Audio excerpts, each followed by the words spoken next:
السلام عليكم ومرحبا بكم في قناتكم أنفورك. موعد مباراة المنتخب المغربي ضد نظيره جنوب أفريقيا في تصفيات كأس إفريقيا للأمم 2023 الذي ستحتضن الكوت ديفوار في الصيف القادم.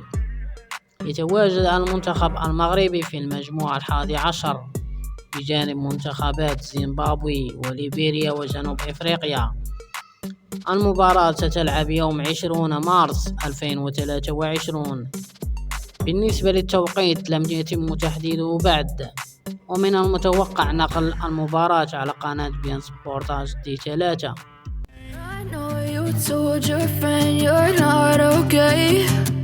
Tell me what's wrong and why you never said you felt that way. Guess you're trying to stay strong and